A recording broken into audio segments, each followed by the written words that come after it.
భారతదేశ స్వాతంత్ర్యం కోసం పోరాడిన విప్లవకారులలో బాబా సోహెన్ సింగ్ బక్నా ఒకరు. అమెరికాలో ఏర్పాటైన గదర్ పార్టీకి ప్రముఖ నాయకుడు. లాల్ హర్ద్యాల్ అమెరికాలో పసిఫిక్ కోస్ట్ హిందీ అసోసియేషన్ పేరుతో ఒక సంస్థను స్థాపించారు. దానికి సోహెన్ సింగ్ బక్నా అధ్యక్షుడిగా ఉన్నారు. ఈ సంస్థ ద్వారా గదర్ అనే వార్తా పత్రికను కూడా తీసుకువచ్చారు. ఆ తర్వాత సంస్థకు గదర్ పార్టీ అని పేరు పెట్టారు. బాబా సోహెన్ సింగ్ బక్నా 1870 జనవరిలో జన్మించారు. పంజాబ్ లోని అమృత్సర్ జిల్లాలోని కృతై కుర్ద్ అనే గ్రామంలో సంపన్న రైతు కుటుంబంలో పుట్టిన సోహెన్ సింగ్ తండ్రి పేరు బాయ్ కరమ్ సింగ్, ఇక తల్లి పేరు రామ్ కౌర్. సోహెన్ సింగ్ తన తండ్రి పేరును పొందలేకపోయాడు. అతనికి కేవలం 1 సంవత్సరం వయసున్నప్పుడే అతని తండ్రి చనిపోయారు. అతని తల్లి రాణి కౌర్ అతన్ని పెంచింది. మొదట్లో అతనికి మతపరమైన విద్యను అందించారు. అతను గ్రామంలోని గురుద్వారా నుండి ఈ విద్యను పొందాడు. సోహెన్ సింగ్ 16 ఏళ్ల వయసులో పాఠశాల విద్యను పూర్తి చేశాడు.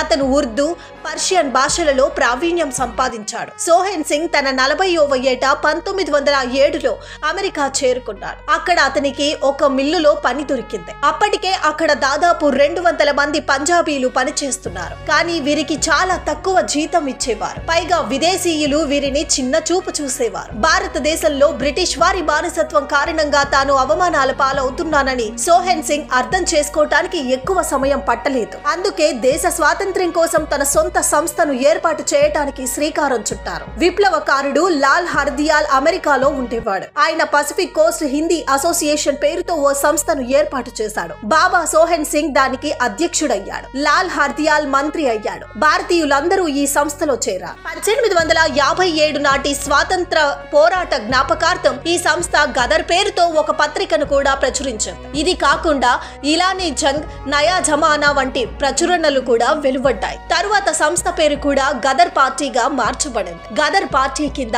బాబా సోహెన్ సింగ్ విప్లవకారులను సంఘటితం చేయటంతో ఆయుధాలను సేకరించి భారతదేశానికి పంపే ప్రణాళికను అమలు చేయటంలో క్రియాశీల పాత్ర పోషించారు. బాబా సోహెన్ సింగ్ బక్నా మరో ఓడలో కలకత్తా చేరుకున్నారు. 1914 అక్టోబర్ 13న అరెస్ట్ అయ్యాడు. ఇక్కడి నుంచి విచారణ నిమిత్తం లాహోర్ జైలుకు తరలించారు. ఈ విప్లవకారులందరినీ లాహోర్ లో విచారించారు. ఇది ఫస్ట్ లాహోర్ కుట్ర కేసు పేరుతో ప్రసిద్ధి చెందింది. బాబా సోహెన్ సింగ్ కు జీవిత ఖైదు విధించి అండమాన్ కు పంపించింది. అక్కడి నుంచి కోయంబత్తూరు, బాక్రా జైలుకు తరలించారు. ఇక ఆ సమయంలో మహాత్మా గాంధీ కూడా ఇక్కడే పరిమితమయ్యారు. ఆ తర్వాత లాహోర్ జైలుకు తరలించారు. ఈ కాలంలో అతను చాలా కాలం పాటు కఠిన శిక్షకు గురయ్యాడు. 16 ఏళ్లు జైలు జీవితం గడిపినప్పటికీ బ్రిటిష్ ప్రభుత్వం అతడి జీవితం జైల్లోనే అంతమవ్వాలనుకుంది. ఈ విషయం తెలియడంతోనే బాబా సోహెన్ సింగ్ నిరాహార దీక్ష ప్రారంభించారు. దీంతో ఆయన ఆరోగ్యం క్షీణిస్తూ వచ్చింది.